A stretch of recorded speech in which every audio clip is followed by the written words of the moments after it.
Bismillahirrahmanirrahim. Assalamualaikum warahmatullahi wabarakatuh.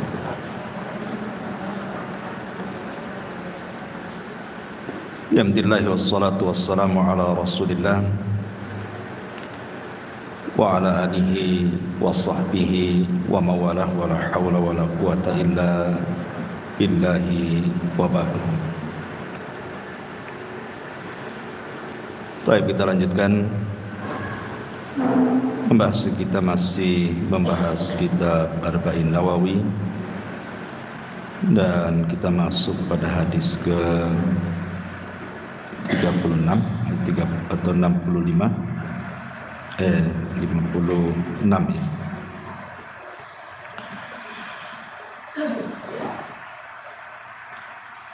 An Abi Hurairah radhiyallahu anhu anin Nabi sallallahu alaihi wasallam,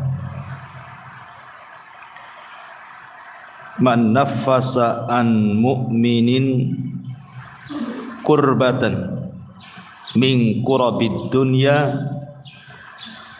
naffasallahu anhu kurbatan min kurabi yaumil qiyamah. Wa man yassara ala mu'sirin yassarahu Allahu alaihi fid dunya wal akhirah. Wa man satara musliman satarahu Allahu fid dunya wal akhirah. Wallahu fi auni al-'abdi ma kana al-'abdu fi auni akhihi.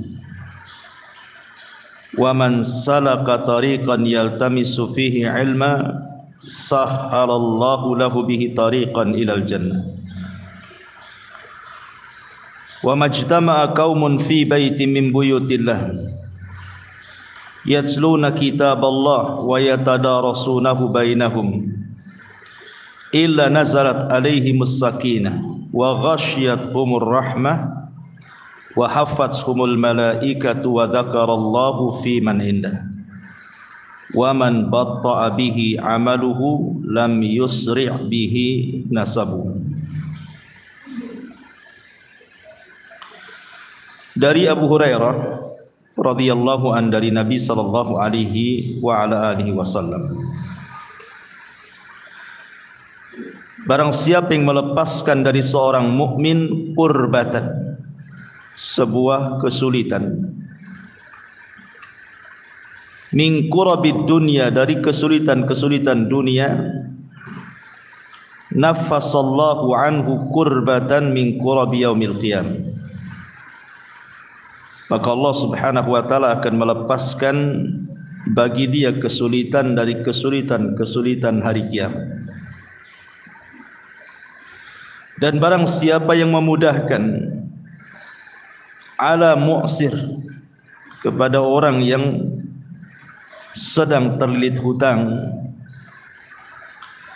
yassarallahu alaihi fid dunya wal akhirah, maka Allah akan mudahkan bagi dia di dunia dan di akhirat.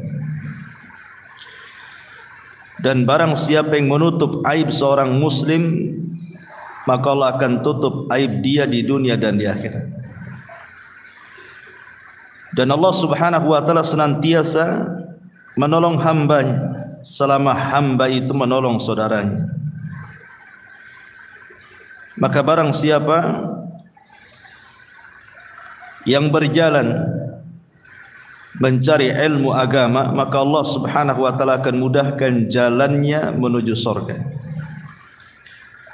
Dan tidaklah sebuah kaum berkumpul di salah satu rumah daripada rumah-rumah Allah, mereka membaca kitab Allah dan mempelajarinya, kecuali akan turun kepada mereka ketenangan dan akan diliputkan kepada mereka rahmat, dan akan diturunkan kepada mereka para malaikat, dan Allah sebut mereka di sisi makhluk yang ada di atas sana. Maka barang siapa yang lambat amalannya, tidak bisa dikejar dengan nasabnya. Baik.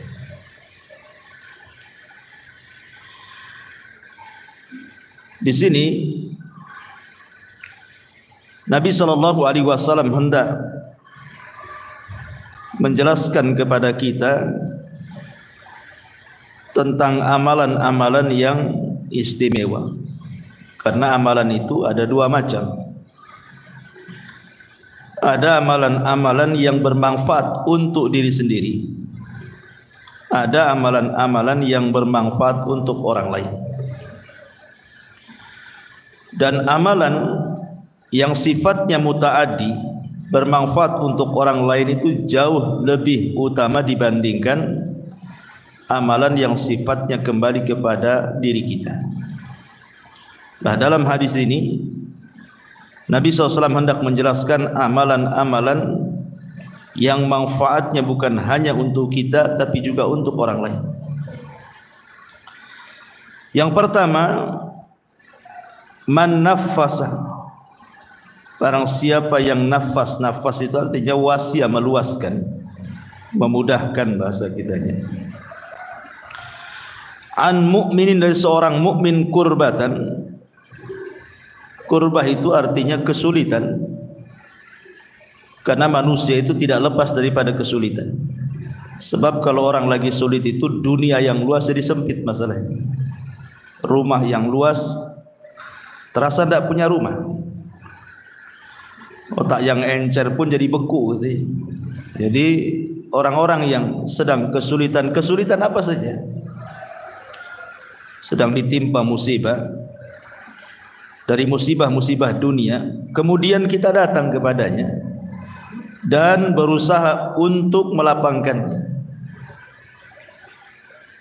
Tentu dilihat kesulitannya apa kan itu. Kalau memang dia sedang dirundung sebuah permasalahan, ada orang-orang yang cukup ekonominya, cukup segala-galanya, tetapi hatinya tidak cukup sehingga murung, sedih gitu. Berarti kita datang itu hanya untuk menghibur dia saja, memasukkan kesenangan kepada hatinya supaya tidak murung. Nah, itu juga bagian daripada melepaskan kesulitan dia. Maka orang-orang yang melepaskan kesulitan orang lain di dunia, apa saja kesulitannya, namanya manusia pasti akan mengalami kesulitan. Pasti mengalami kesulitan. Dan manusia itu kan tidak mungkin hidup sendiri, pasti juga harus bermasyarakat, sehingga akan banyak masalah. Tetapi siapa yang meluangkan waktunya untuk menolong orang lain, maka Allah Subhanahu wa taala akan lepaskan juga kesulitannya kelak pada hari kiamat. Itu namanya al-jaza min jinsil amal. Terkadang Allah Subhanahu wa taala melepaskan kesulitan bagi orang yang melepaskan kesulitan orang lain itu tidak mesti di akhirat. Terkadang di dunia juga kok. Banyak orang-orang yang menolong orang, ketika dia sulit datang pula orang menolong kita. Kama tadinu tudan, kata ulama. Sebagaimana kita berbuat baik kepada orang lain, maka nanti ketika kita sulit adalah orang lain diutus Allah untuk berbuat baik kepada kita. Itu maksudnya. Dan ini kebalikan juga sama, orang yang berbuat jahat kepada orang dikirim juga kejahatan kepada kita. Orang yang suka menggibah orang pasti akan dikirim orang yang menggibah kita. Karena ada perkataan salaf itu yang mengatakan, aku melihat ada sebuah kaum tidak punya aib. Ketika dia membicarakan aib orang lain, maka diutus oleh Allah orang yang membicarakan aibnya. Tapi ada sebuah kaum itu banyak aibnya, tetapi dia berusaha menutupi aib orang lain, maka aibnya dilupakan manusia. Dari sini juga ada hukum karma istilahnya ya. Maka kalau kita berbuat baik kepada orang lain, pasti akan dikirim orang-orang baik berbuat baik kepada kita. Itu di dunia, apalagi di akhirat. Kemudian di sini yang kedua, wa man yassara an ala mu'sirin yassarallahu alaihi fid dunya wal akhirah. Siapa yang memudahkan mu'sir, orang yang terlilit hutang, dan memudahkan orang mu'sir itu ada tiga macam. Pertama, memberikan tangguhan. Memberikan tangguhan, umpamanya dia hutang sudah disepakati bahwa kamu harus bayar 1 minggu atau 1 bulan atau 2 bulan atau 3 bulan. Ketika sudah sampai waktunya tidak bisa bayar, bukan karena memang dia itu sengaja tidak bayar, tidak, kita tahu dia memang dia sulit ekonominya gitu ya. Lain dengan orang yang mampu tak mau bayar itu ya. Memang kita melihat orang ini tidak mampu, maka kita menangguhkan, ya sudahlah. Mungkin kalau memang ada, maka bayar entah 2 bulan lagi ke depan atau 3 bulan lagi ke depan. Maka ini meringankan dengan cara mengulur-ngulur waktu bayar. Ini makna yang pertama. Atau yang kedua, memotong hutang. Pamannya dia hutang 100 juta. Ya sudahlah, yang 50 saya sedekah untuk anti, yang 50-nya saja bayar. Kira-kira kapan? Jadi dikurangi. Ya. Atau yang paling afdal, yang paling utama, dibebaskan. Karena kita melihat dia miskin, susah, ya sudahlah, saya sedekahkan semuanya. Ini yang paling afdal kan. Maka orang-orang yang mampu melakukan 3 perkara ini, Nabi SAW katakan, waman yassara an mu'sirin, siapa yang memudahkan orang-orang yang telit hutang seperti ini dengan 3 cara tadi, memberikan tangguhan atau mengurangi hutang atau membebaskan sekalian gitu ya, maka balasannya yassarallahu alaihi fid dunya wal akhirah, maka Allah akan mudahkan hidupnya itu di dunia dan di akhirat. Jadi di dunia sudah Allah mudahkan, di akhirat Allah mudahkan. Ya tentu kalimat kemudahan di dalam hadis ini, kata Imam Ibn Utsaimin rahimahullahu ta'ala, boleh jadi maksudnya taisirul mal,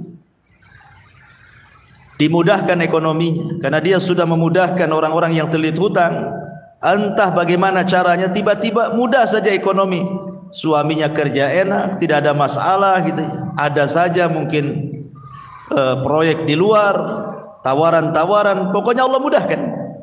Bisa saja itulah sebagai balasannya dari Allah. Atau taisirul a'mal, atau dimudahkan beramal, dimudahkan untuk beribadah, dihusyukan ibadahnya. Atau taisirut ta'lim, dimudahkan untuk belajar. Wa ghairi dzalik, wa ghairu dzalik ayyu nau'in min anwa'i taisir, kata Syekh Utsaimin, atau kemudahan-kemudahan yang lainnya. Bukan hanya kemudahan itu saja, kemudahan yang lainnya. Ini yang kedua, barang siapa yang memberikan kemudahan bagi seorang mukmin. Kita jelaskan secara global dulu ya, baru kita rinci. Kemudian yang ketiga, wa man satara musliman satarahu Allahu fid dunya wal akhirah. Siapa yang menutup aibnya seorang muslim di dunia, maka Allah Subhanahu wa taala akan tutup aibnya di dunia dan akhirat. Menutup aib itu ada 3 jenis. Pertama, ada orang ini secara zahir ya, maksudnya nampaknya orang baik. Jadi ibu nampak orang yang, ya ibu tahu dia punya aib. Siapa sih manusia yang tidak punya aib? Pasti punya aib. Tapi ada orang itu secara zahir memang orangnya baik, taat gitu ya. Ibadahnya, penampilannya nampak. Maka kalau orang seperti ini, ibu wajib tutup aibnya. Ibu wajib tutup aibnya. Kalau nampak dia orang baik, dari segi penampilannya, dari segi ibadahnya, zahirnya ya, maka tidak boleh dibuka aibnya, bahaya. Membuka aib orang baik itu bahaya. Yang kedua, ada orang jahat, sejahat-jahatnya orang. menyakiti orang, membahayakan orang dengan kejahatannya, mungkin dia preman atau apa gitu ya, maka kata para ulama boleh kita bongkar aibnya hanya untuk mencegah kejahatannya saja, hanya untuk tarbiyah supaya dia sadar. Ini yang kedua. Yang ketiga, zahirnya tidak tampak. Saya tidak tahu dia orang baik ke orang enggak baik, saya tidak tahu. Karena dikatakan orang baik tak nampak zahirnya, dinampakkan orang jahat pun saya belum pernah melihat kejahatannya. Ragu-ragu antara orang baik orang jahat. Maka hukum yang ketiga tetap asal adalah hukum menutup aibnya. Hukum asal menutup aibnya. Ini 3 orang yang harus dipahami tentang masalah satru al-aurah di sini. Man satara musliman, barang siapa yang menutup aibnya seorang muslim, artinya menyembunyikan, menutup, tidak menyebarkan, cukup kita yang tahu saja, maka Allah Subhanahu wa taala akan tutup aib kita di dunia dan di akhirat. Ini yang ketiga. Kemudian Allah Subhanahu wa taala, Rasulullah SAW menyebutkan yang keempat, wallahu fi aunil abdi ma kana al abdu fi auni akhihi. Dan Allah akan senantiasa menolong hambanya selama hambanya mau menolong saudaranya. Mau menolong saudaranya. Menolong apa saja, ya. Apa yang bisa kita tolong, nah kita tolong saudara kita.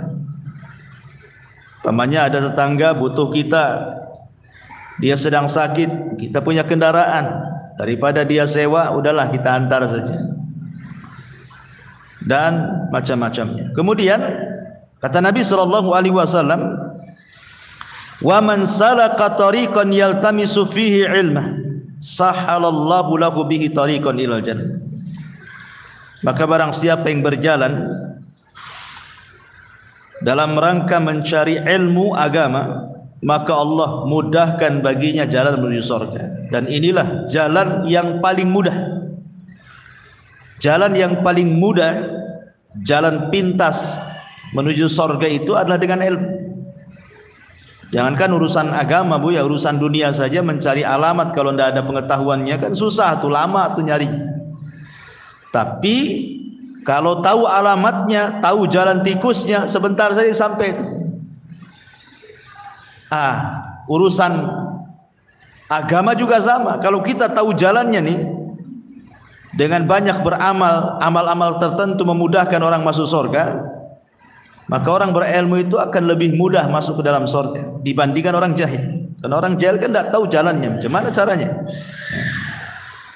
Kemudian kata Nabi, wa majtama'a qaumun fi baiti min buyutillah yatluna kitaballahi wa yatadarasunahu bainahum. Maka siapa yang berkumpul seperti ibu ini berkumpul di masjid, di rumah-rumah Allah, dibacakan ayat, dibacakan hadis, dipelajari ayat dan hadis tersebut, illa nazalat alaihimus sakinah, keutamaannya adalah akan diturunkan ketenangan kepada orang-orang yang berada di rumah Allah itu. Yang kedua, wa ghasiyatuhumur rahmah, akan diliputi rahmat orang-orang yang bermajlis di situ. Wa haffathumul malaika, malaikat turun dan mengelilingi serta mendoakan ampun untuk dosa-dosa kita kepada Allah. Wa dzakarallahu fi man inda, yang keempat ini yang lebih luar biasa lagi, Allah sebut nama-nama kita yang hadir di majlis tersebut di depan makhluknya yang ada di sana. Maksudnya Allah menyebutkan nama-nama satu persatu di hadapan para malaikat di langit. Dan ini keutamaan para talabatul ilmi. Kemudian Rasul mengakhiri hadisnya, wa man batta'a bihi amaluhu lam yusri bihi nasabuhu. Barang siapa yang lambat amalannya, tidak bisa dikejar nasabnya. Artinya walaupun Anda keturunan Habib sekalipun, keturunan Nabi sekalipun, kalau tidak punya amal soleh, percuma itu keturunan itu. Karena pada hari kiamat itu nasab akan terputus. Yang bisa menyelamatkan itu adalah amalnya masing-masing. Baik. Ma'asyiral muslimat yang dimuliakan Allah Subhanahu wa taala. Di sini Nabi SAW ingin mengejarkan secara global akhlak, ya, seorang muslim harus berakhlak dengan senantiasa menolong orang lain atau saudaranya. Ada satu kisah menarik. Abdullah ibn Mubarak rahimahullahu taala. Abdullah ibn Mubarak rahimahullahu taala. Jadi kalau dia safar, entah safar haji atau umroh atau apa saja gitu, maka banyak teman-temannya itu yang ingin safar bersama dia. Jadi teman-temannya mengatakan, wahai Abdullah ibn Mubarak, kira-kira kapan engkau haji? Saya ingin haji sama kamu sama-sama. Saya ingin umroh sama-sama. Tetapi kata Abdullah ibn Mubarak, baik, saya akan mengajak kalian kalau kalian memenuhi 3 syarat, dan aku kasih 3 syarat. Kalau mau safar denganku, lakukan 3 syarat. Kalau siap, aku safar sama kalian. Pertama, semua ongkos aku tanggung. Semua ongkos aku tanggung. Yang kedua, selama perjalanan aku yang jadi muadzin apabila datang waktu sholat. Enggak boleh kecuali aku yang jadi muadzin.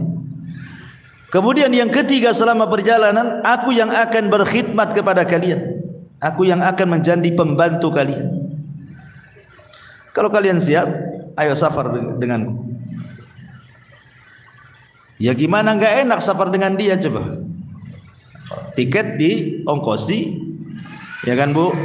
Kalau ibu mau safar ke Jawa, ada yang ongkosi tiket PP, maulah semuanya. Atau kemana gitu kan? Makanya orang suka safar dengan Abdullah bin Mubarak itu, karena tiket ditanggung dia, PP coba.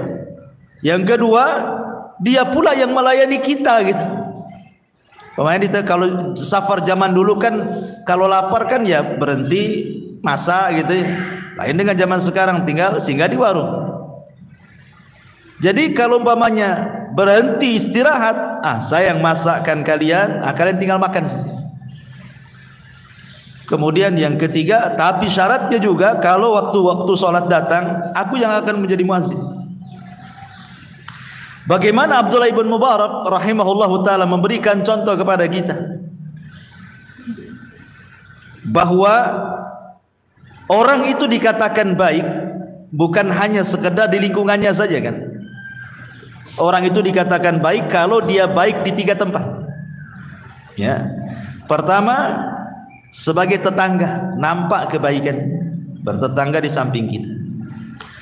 Yang kedua, partner bisnis.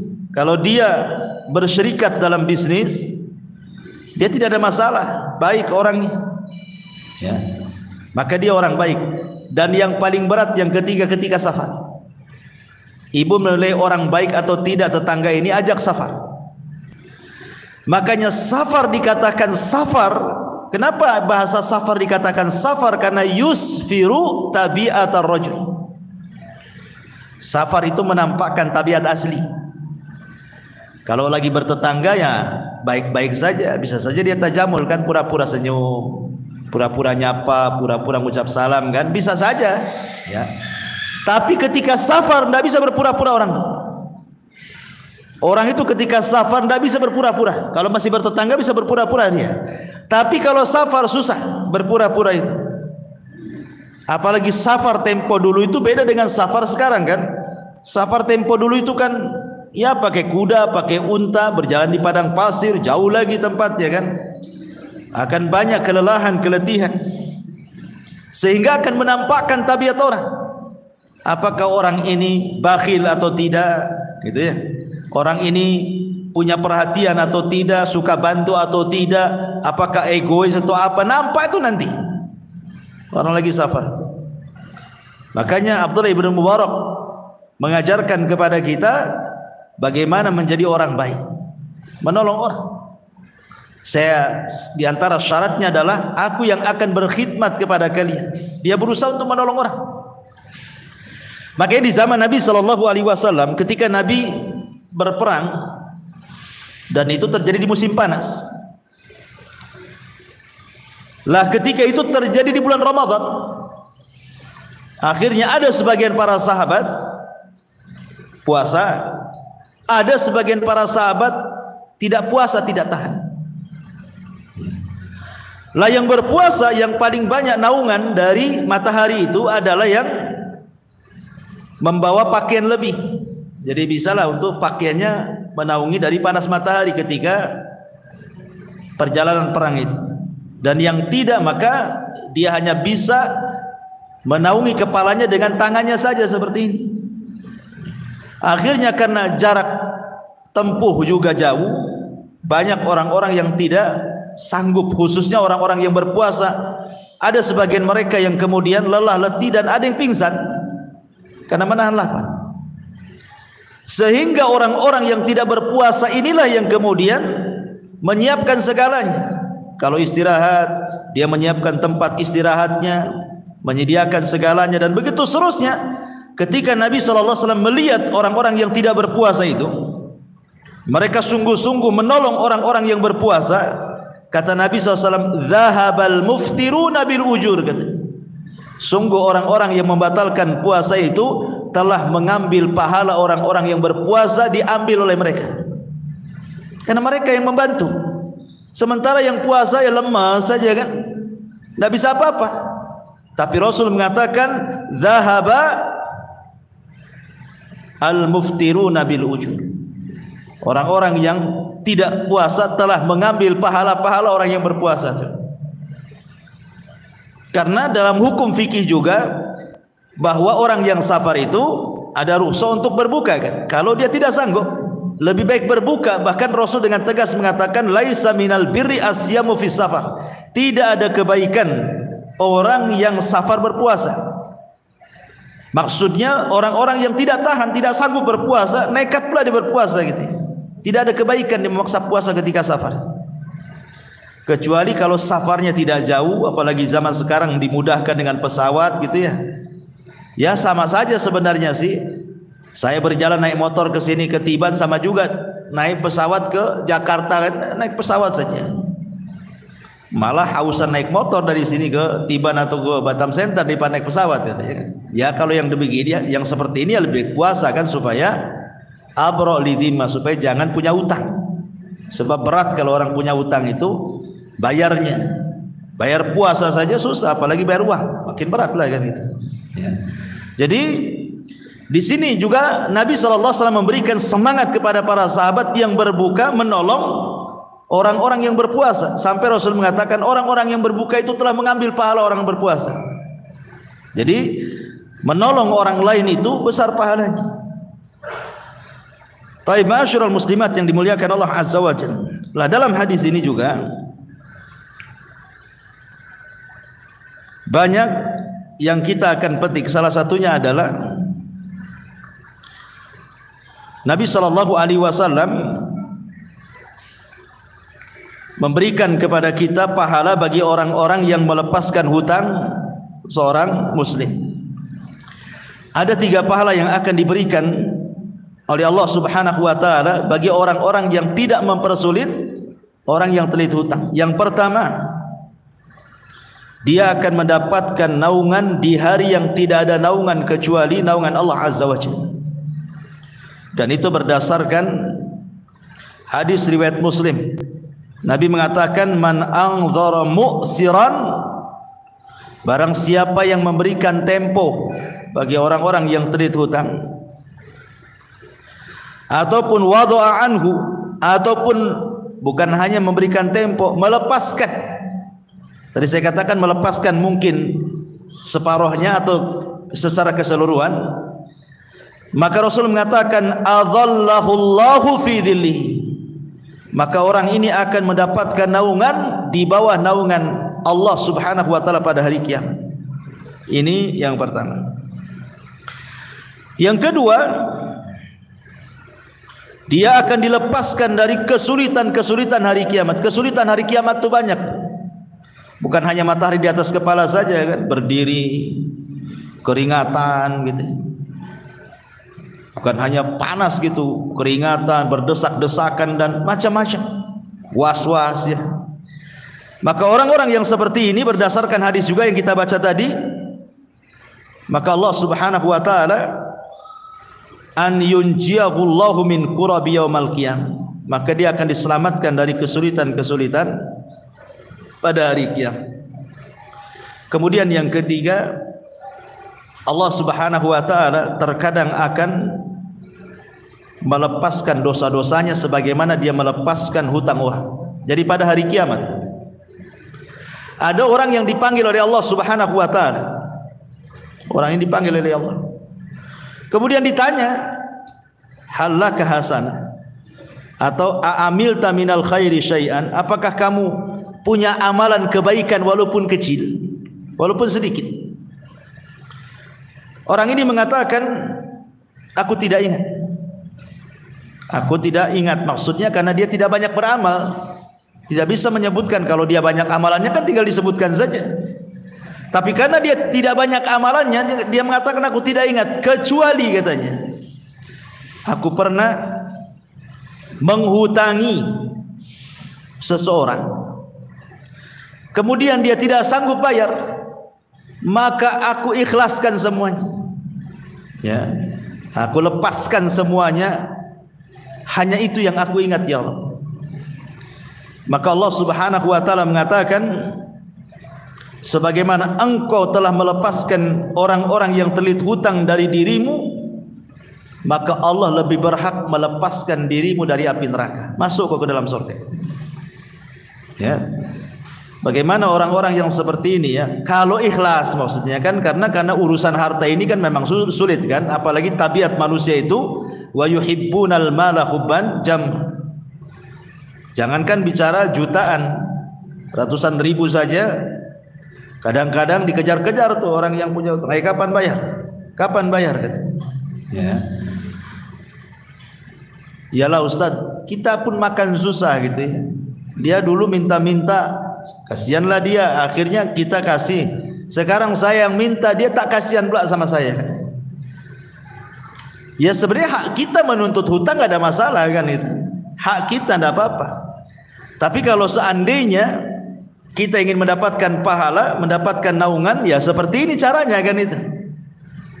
Karena paling cepat mendapatkan pahala dengan cara memberikan tangguhan atau memangkasnya atau mengikhlaskan semuanya. Taib. Ini juga diantara faedah dari hadis ini juga. Kemudian juga faedah dari hadis ini juga adalah ketika Nabi SAW bicara tentang berusaha untuk menolong saudaranya, atau dalam bahasa lain disebut qadha hawaijin nas, melepaskan kesulitan-kesulitan manusia. Thabit Al-Bunani atau dalam riwayat Al-A'mash rahimahullahu taala, jadi ada seseorang ini ingin menemui orang tertentu di zaman Hasan Al-Basri rahimahullahu taala.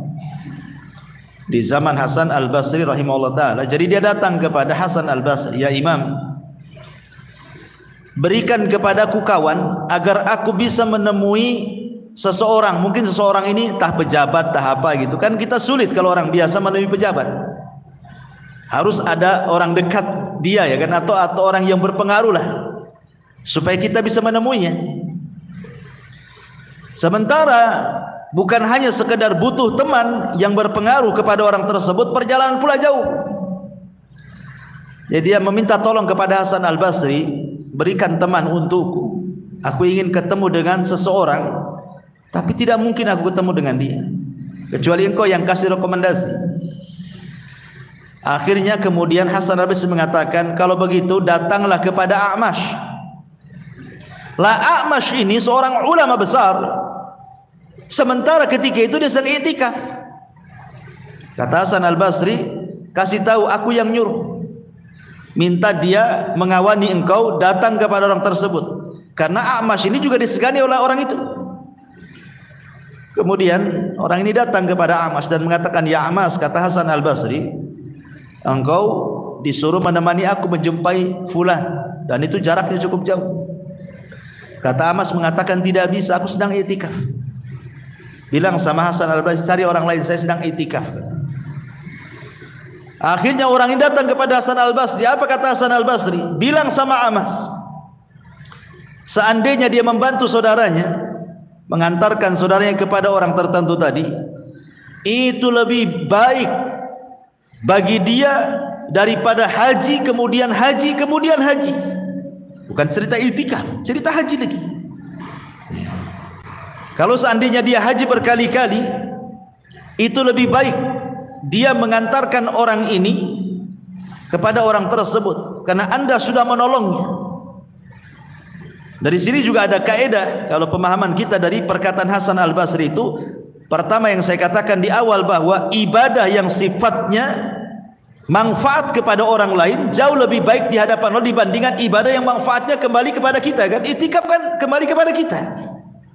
Haji juga sama. Tetapi mengantarkan orang ini kan manfaat untuk orang itu juga. Makanya kata Hasan Al-Basri, katakan kepada Amas itu, seandainya dia mau menolong orang ini mengantarkan, jauh lebih baik pahalanya dibandingkan dia haji kemudian haji kemudian haji gitu. Apalagi iktikaf. Nah, soalnya seperti itu. Jadi luar biasa kan, menolong orang ini luar biasa gitu pahalanya. Kata Hasan Al-Basri rahimahullahu ta'ala. Ma'asyiral muslimat yang dimuliakan Allah Subhanahu wa taala. Kemudian juga dalam hadis ini yang paling penting juga adalah menutup aib. Di dunia ini selain para nabi, tidak ada manusia yang sempurna 100%, dan tidak pula ada orang yang berdosa 100%. Tidak ada manusia yang sempurna 100%, tidak ada juga yang berdosa 100%. Pasti orang itu di antara sempurna dan berdosa. Artinya tidak ada yang sempurna. Mungkin seseorang itu sekali-kali dia berbuat baik, sekali-kali dia maksiat, atau terkalahkan kebaikannya dari maksiat, atau terkalahkan maksiat dari kebaikannya. Manusia kan seperti itu. Artinya setiap manusia itu punya salah dan dosa. Karena kita tahu bahwa manusia itu ada salahnya, terkadang satu sisi ada salahnya, terkadang satu sisi juga ada dosanya, maka kita tidak bisa mencela orang. Ketika kita kemudian membongkar aib orang lain, apakah kemudian para pembongkar aib itu pada badannya tidak ada aib? Pasti ada aib, tidak mungkin tidak ada aib. Namanya tidak ada manusia yang sempurna, kan? Pasti kita juga punya aib. Sebagaimana orang itu punya aib, kita juga sama. Makanya kenapa dalam sebuah hadis Nabi SAW mengatakan, Innallaha hayyun sittirun yuhibbul haya was sitra. Allah itu zat yang maha pemalu lagi maha penutup, dan Allah suka dengan hamba-hambanya pemalu dan hamba-hambanya penutup aib orang. Allah suka, karena di antara sifat Allah itu sitir, menutup aib. Makanya sering saya katakan, Bu, kenapa orang itu dihargai manusia coba? Kenapa ibu masih dihargai orang? Karena aib ibu kan orang tidak tahu masalahnya. Coba kalau setiap kita dibongkar oleh Allah aibnya, baik aib rumah tangga kita, baik aib kita sendiri, anak-anak kita, keluarga kita, mungkin gak ada yang hormati kita. Allah yang menjadikan kita terhormat. Makanya ada orang-orang itu yang berbuat dosa di malam hari, Allah tutup aibnya di siang hari. Ada orang-orang berbuat dosa di siang hari, Allah pula tutup aibnya di malam hari. Sebab itulah semua manusia dihormati satu dengan yang lainnya. Kenapa? Karena belum terbongkar saja aibnya. Coba kalau terbongkar aibnya, mungkin orang meletakkan pasir di atas kepala kita. Seperti perkataan Imam Ahmad ibn Hanbal rahimahullah ta'ala ketika dia belanja ke pasar. Imam Ahmad ini ke pasar belanja, nengok murid-muridnya banyak di pasar. Imam Ahmad nenteng-nenteng barang kan itu. Kata murid-muridnya, ya Imam, antal imam, kau ini imam, tidak perlu kau bawa-bawa barang ini, biar kami murid-muridnya yang membawa barang-barang ini, kau jalan saja. Kata Imam Ahmad, tidak ya, ini belanja saya yang bawa. Kalian menghormati saya itu, kata Imam Ahmad, karena kalian tidak tahu aibku saja, katanya. Kalau Allah bongkar aibku di hadapan kalian, tentu kalian akan meletakkan pasir di atas kepalaku, kata. Jadi kita bersyukur Allah masih menutup aib kita itu, karena dengan cara itulah kita masih dihargai orang lain karena belum terbongkar aibnya. Masing-masing kita punya aib. Di zaman Nabi SAW ada seorang budak namanya Ma'iz.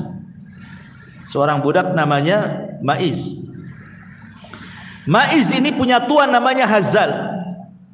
Jadi Ma'iz ini budak, kemudian dijadikan anak angkat oleh Hazal. Tiba-tiba Ma'iz ini berzina dengan sesama budak. Ketahuan sama Hazal, tuannya ini. Ya. Akhirnya kemudian dilaporkan sama majikannya. Padahal Ma'iz ini sudah tobat, ketahuan tuannya sekaligus bapak angkatnya, dia bertobat, tidak akan mengulangi lagi, berjanji. Maka Hazal memaksa dia untuk dilakukan had, dilakukan hukuman rajam karena Ma'iz sudah menikah, dia berzina, hukum rajam dalam Islam kan itu. Jadi Hazal ini akhirnya datang kepada Nabi SAW, kemudian menceritakan tingkah laku Ma'iz ini yang berzina dengan orang lain sementara dia sudah menikah. Berarti Hazal minta untuk ditegakkan hukum Islam, rajam. Kemudian datanglah Hazal melaporkan seperti itu. Akhirnya orang-orang tahu, yang tadinya tidak tahu orang jadi tahu. Maka karena urusannya sudah sampai kepada Rasulullah, akhirnya kemudian Ma'iz pun datang dan mengatakan, ya Rasulullah, zanaitu fatahhirni. Rasul, aku sudah berzina, bersihkan aku. Rasul, aku sudah berzina, bersihkan aku. Karena akhirnya kemudian Ma'iz meminta juga supaya ditegakkan rajam karena laporan bapaknya. Akhirnya dia ngaku lah kan gitu. Terpaksalah akhirnya ditegakkan hukum, dirajamlah Ma'iz. Sampai ketika dirajam itu ada sahabat yang mencela Ma'iz itu. Maka Rasul mengatakan, jangan kau cela Ma'iz. Kemudian setelah perajaman itu Rasul memanggil siapa? Hazal, bapak angkatnya. Dan Nabi SAW mengatakan, ya Hazal, lau satartahu biridaika kana khairan. Hazal, kenapa kau datang kepadaku menceritakan tentang perzinahan Ma'iz? Kalau engkau tutup aibnya, kau jangan cerita. Kamu panggil saja Ma'iz, nasihati dia supaya tobat. Tidak perlu harus datang kepadaku sehingga harus tegakkan hukum had, gitu maksudnya. Biar dia bisa bertobat. Jadi Rasul menyayangkan kepada Ma'iz kan. Kenapa? Kalimat itu menunjukkan apa? Rasul meminta kalau orang lain melakukan perbuatan dosa, kalau bisa kita tutup aibnya. Ya. Makanya Rasul mengatakan, ya Hazal, lau satartahu biridaika kana khairan. Hazal, kalau engkau tutup dengan kainmu itu, maksudnya jangan kau ceritakan. Cukup engkau dengan Ma'iz yang tahu, kau nasihati dia supaya tobat, selesai. Enggak harus dia dirajam gitu maksudnya. Itu lebih baik kata Rasulullah. Dibayangkan? Ya, lihat. Dari sini menunjukkan bahwa sekalipun ibu melihat dengan mata kepala ibu ini, umpamanya tetangga melakukan maksiat, tahulah dengan matanya, itu saja kita harus menutupi aibnya. Seandainya kita melihat, apalagi tidak melihat, kemudian dengar si fulan melakukan begini begitu, tiba-tiba ibu bercerita, ibu namanya tajasus namanya, tidak boleh, haram. Melihat saja kita harus tutup aibnya, apalagi mencari-cari aib orang. Ya, ngintip-ngintip di jendela, ngapain orang itu? Jangan-jangan itu ngapain ngintip-ngintip kesalahan orang? Ya, itu tajasus, itu naik lagi dosanya. Ya. Jadi dari sini juga Nabi mengajarkan kepada kita untuk berusaha menutup aib orang lain. Makanya Abu Bakar Siddiq radhiyallahu an, dia mengomentari tentang kisah ini, laulam ajid lis-sariqi waz-zani wasyaribil khamri illa thawbi la ahbabtu an asturahu alaihi. Kata Abu Bakar Siddiq radhiyallahu anhu, kalaulah aku tidak mendapatkan bagi pencuri, bagi pezina, bagi peminum khamar kecuali pakaianku ini yang bisa menutup aibnya, akan kulakukan. Sampai seperti itu Abu Bakar Siddiq radhiyallahu anhu. Makanya Isa bin Maryam ketika ada orang melihat mencuri, jelas-jelas loh di mata dia ada orang pencuri, nampaklah dia mengambil barang itu, dikejar sama Isa. Kemudian kata Isa, tadi kamu mencuri? Maka orang pencuri mengatakan, wallahi aku tidak mencuri. Kata Isa bin Maryam, oh sodaqta wa kadzaba aini, kau benar, mataku yang salah. Supaya menutup aibnya gitu ya. Jadi coba kalau ibu kata, oh iya ya, saya nggak melihat, mungkin saya yang kelilip mata. Supaya kita tidak bercerita lah sama orang. Ini juga salah satu pentingnya seseorang itu menutup aib saudaranya. Itu diantara faedah daripada hadis ini. Kemudian juga faedah tentang pentingnya ilmu. Di ujung hadis Rasul mengatakan, tidaklah seseorang itu berjalan menuju tempat belajar, mempelajari agama, kecuali Allah mudahkan jalan menuju masuk surga. Alhamdulillah Bu, Allah mudahkan ilmu kepada kita kan. Ibu tidak harus jalan seperti para ulama dulu lah. Berjalan itu bisa berbulan-bulan, bertahun-tahun hanya untuk belajar. Bahkan dikisahkan itu ada seorang suami meninggalkan istrinya sedang hamil, hanya ingin belajar. Kemudian belajar lama tidak pulang-pulang, sampai anaknya lahir, sampai anaknya remaja, sampai anaknya dewasa. Berapa puluh tahun dia belajar. Kemudian setelah mendapatkan ilmu yang cukup, dia ingin berdakwah ke kampungnya, pulang dia. Ketika hendak menemui istrinya, ya anaknya kan tidak kenal siapa dia, padahal itu bapaknya. Dia ambilnya pedang, mau dibunuh itu bapaknya. Dikiranya dia hendak melakukan sesuatu kepada ibunya, karena anaknya udah besar. Zaman dulu kan sulit, kalau zaman sekarang ya bisalah video call kan, nampaklah wajah bapaknya kan. Zaman dulu mana tahu, apalagi jangan lagi cerita call-callan kan, ngirim surat saja tidak jelas kemana alamatnya, kadang sampai kadang tidak. Ketika datang anaknya sudah dewasa, anaknya marah gitu, kau mau apa masuk katanya. Kata ini saya ini rumah saya. Hampir berkelahi itu. Ketika kemudian istrinya keluar dan mengatakan, nah itu ayah. Itu zaman dulu loh, belajar sampai seperti itu. Kalau sekarang Bu ya, kalau suami pergi sampai berpuluh-puluh tahun udah kawin lagi itu di sana paling, ya kan? Atau ibu yang kawin di sini kan. Tahu-tahu suaminya datang udah cerai, udah suami baru, kan ada ceritanya. Ustadz, saya dulu punya suami merantau Kalimantan. Lama 20 tahun dia tak balik-balik. Saya kira dia mati dia. Lewat 10 tahun lebih, akhirnya saya gugat cerai ke pengadilan. Karena saya sudah tidak bisa lagi hubungi dia, mau pakai apa lagi? Mau nyurati kemana alamatnya? Ya sudahlah, dianggap mati katanya. Sudah nikah, datang pula suaminya. Ya. Jadi, tapi kan ini ijtihadnya orang dulu. Ya tentu kalau zaman sekarang melakukan yang seperti ini kan mustahil juga. Tapi kan menurut kita akan himmahnya orang dulu. Himmahnya orang dulu itu kalau belajar itu safarnya jauh-jauh. Bahkan bukan hanya ibarat kita lah, umpamanya saya belajar ke Yaman itu, duduk dapatlah istifadah dari masa itu berbagai bidang ilmu. Zaman dulu itu kadang-kadang ilmunya itu bukan sebanyak yang kita bayangkan. Kadang-kadang hanya memastikan sebuah hadis saja itu mereka harus berjalan tuh. Seperti yang dilakukan siapa? Abi Ayyub Al-Ansari. Abi Ayyub Al-Ansari. Abi Ayyub Al-Ansari ini mendengar sebuah hadis. Hadis yang kita baca, man satara musliman satarahullahu yaumal qiyamah. Siapa yang menutupi aib seorang muslim di dunia, maka Allah akan tutup aibnya di akhirat. Masalahnya Abi Ayyub Al-Ansari ini dia tidak mendengar langsung dari Nabi, tapi dia mendengar dari orang yang mendengar dari Nabi. Lah orang yang mendengar dari Nabi itu tinggalnya di Mesir, dia di Madinah. Namanya Uqbah ibn Amir. Terpaksa Abi Ayyub ini menyiapkan perbekalannya, untanya dan banyak perbekalannya, berjalan dia dari Madinah ke Mesir. Hanya untuk memastikan betul enggak kau mendengar ini dari Nabi, hanya itu saja. Setelah ke Mesir berjumpa dengan Uqbah ibn Amir, wahai Uqbah, betul kau mendengar hadis man satara musliman satarallahu yaumal qiyamah dari Nabi? Kata Uqbah, ya aku mendengarnya. Dah pulang lagi.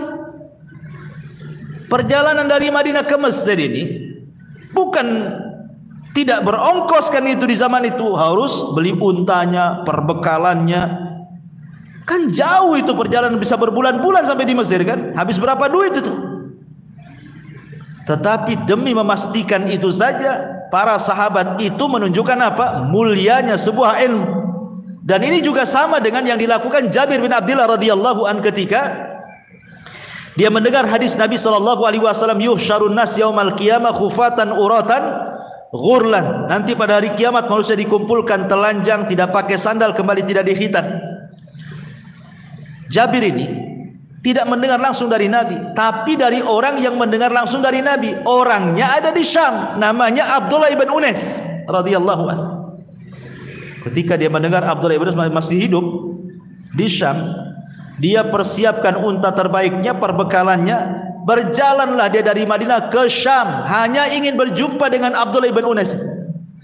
Sudah berjumpa dengan Abdullah ibn Unais, hanya mengatakan, wahai Abdullah ibn Unais, betul engkau mendengar dari Nabi bahwa nanti pada hari kiamat manusia akan dikumpulkan telanjang, tidak dikhitan, kemudian tidak beralaskan sandal? Kata Abdullah ibn Unais, iya katanya. Ya sudah, balik lagi. Hanya itu saja coba orang dulu kan. Tapi lihat himmahnya menuntut ilmu itu luar biasa. Karena bagi mereka sanad ulu itu lebih baik daripada sanad nazil. Artinya yang dekat dengan Nabi itu lebih baik dibandingkan yang jauh dari Nabi. Ketika dia mendengar hadis itu kan, Jabir itu dari orang ketiga masalahnya di kota Madinah. Sementara Abdullah bin Unais itu orang kedua setelah Nabi kan. Jadi semakin dekat dengan Nabi itu disebut sanad ulu, itu lebih afdal bagi orang-orang dulu dibandingkan jauh dari Nabi. Ibaratnya ibu langsung belajar ke saya lebih baik dibandingkan belajar ke murid saya gitu maksudnya. Itu namanya sanad ulu. Ya. Tapi ini menunjukkan apa? Himmahnya menuntut ilmu zaman dulu kan seperti itu. Makanya mereka tahu hadis Nabi sallallahu alaihi wasallam, man salaka tariqan yaltamisu fihi ilman sahhalallahu bihi tariqan ilal jannah wa majtama'a qaumun fi baitin min buyutillah yatluna kitaballah wa yatadarasunahu bainahum illa nazalat alaihimus sakinah wa ghasyiyatuhumur rahmah wa hafathumul malaika wa dzakarallahu fi man indah. Kemudian Nabi setelah menjelaskan keutamaan berjalan, ibu dari rumah ke masjid ini, itu keutamaan berjalannya namanya ya. Nah sekarang keutamaan di majelisnya. Nah, jadi Rasul lengkap. Yang tadi keutamaan ibu jalan dari rumah ke Nurul Hidayah ini. Kalau orang berjalan dari rumah ke tempat majelis ilmu, berarti Allah sedang memudahkan jalan ibu ke surga gitu maksudnya. Nah sekarang keutamaan kalau sudah sampai di majlis, kemudian ibu berkumpul, didengarkan ayat-ayat Al-Quran, hadis-hadis Nabi, dijabarkannya, dijelaskannya, maka Rasul mengatakan akan diberikan 4 keistimewaan. Pertama, Allah turunkan ketenangan. Sakinah itu artinya ketenangan, karena majlis itu sama dengan sedang berzikir. Dan Allah mengatakan ala bi dzikrillahi tatmainnul qulub. Ingat, dengan berzikir kepada Allah hati tenang. Ibu kalau sering bermajlis kan otomatis pengetahuan makin banyak. Yang tadinya tidak tahu ini halal jadi tahu ini halal. Yang tadinya tidak tahu itu haram jadi tahu itu haram. Yang tadinya tidak tahu ini syirik jadi tahu itu syirik. Ini tauhid jadi tahu ini tauhid. Ini sunnah, ini yang menentang sunnah. Akhirnya kan jadi tahu bu. Sehingga ibu ini tenang hidupnya. Ah ini nggak boleh ini haram, nggak boleh. Tenang.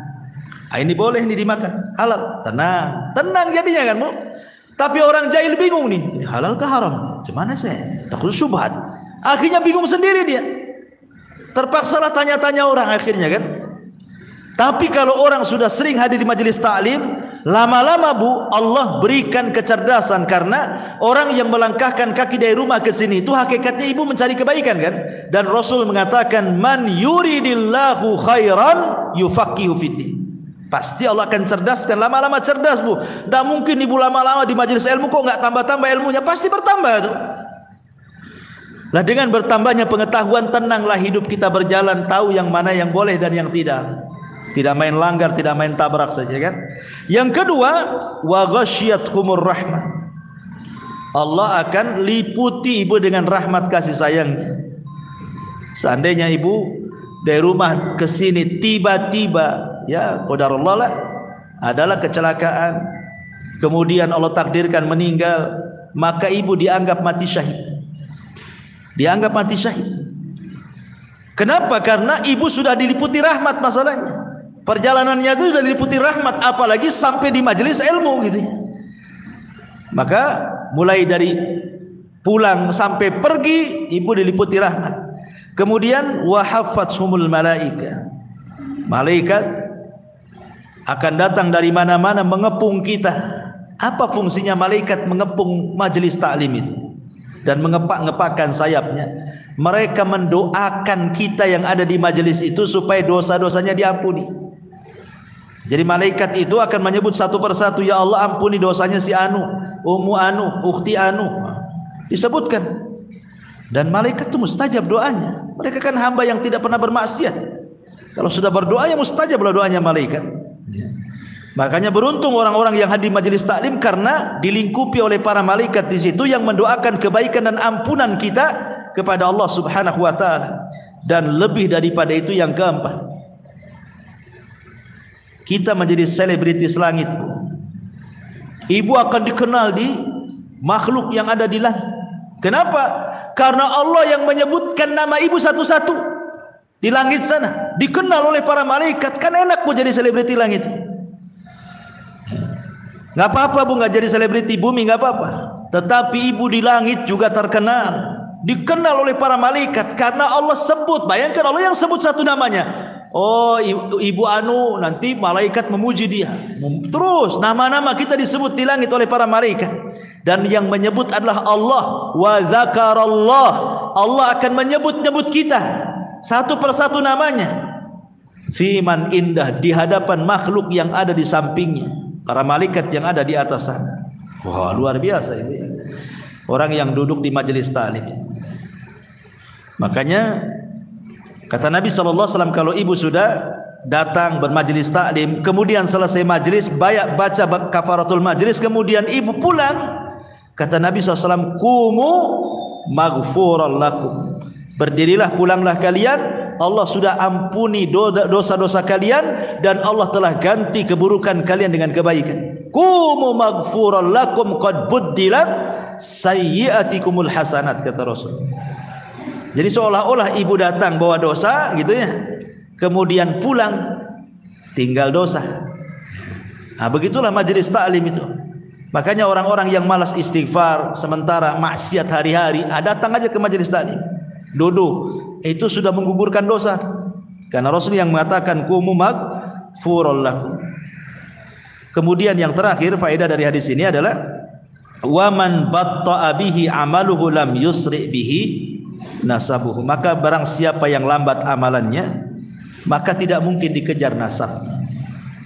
Jadi membanggakan nasab itu apa coba sekarang? Saya ini kadang-kadang aneh, ada orang yang merasa nasabnya keturunan Nabi dibangga-banggakan.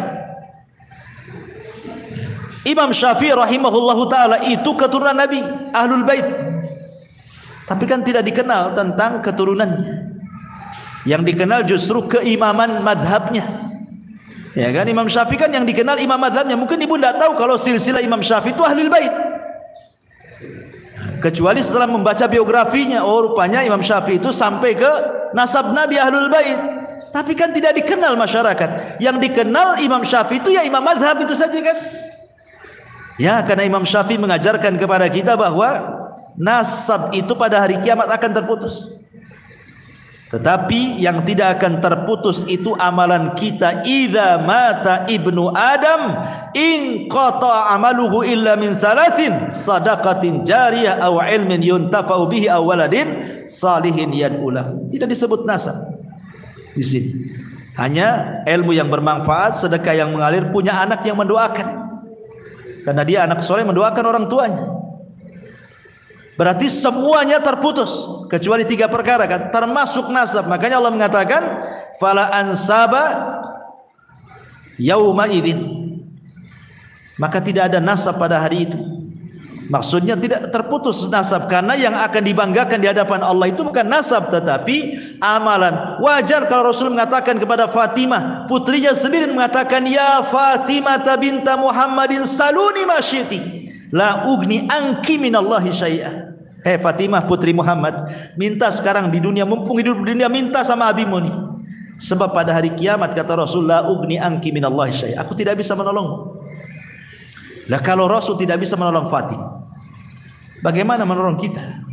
Ya kan? Kecuali dengan amalannya. Nanti dengan amalan itulah orang ini dapat syafaat. Makanya Nabi SAW tidak bisa memberikan syafaat kepada pamannya Abu Talib. Hanya syafaat khusus, tapi kan tidak keluar dari neraka kan? Karena Abu Talib tidak mengikuti Nabi. Coba Abu Talib masuk Islam, artinya kan dia punya amalan tuh. Kalau sudah punya amalan masuk Islam, maka Rasul akan berhujah di hadapan Allah, bisa menolong Abu Talib kan? Tapi tidak bisa menolong, kecuali syafaat khusus itu pun tidak bisa mengeluarkan dari api neraka. Tetap saja dia di neraka, cuman diringankan saja azabnya. Ya.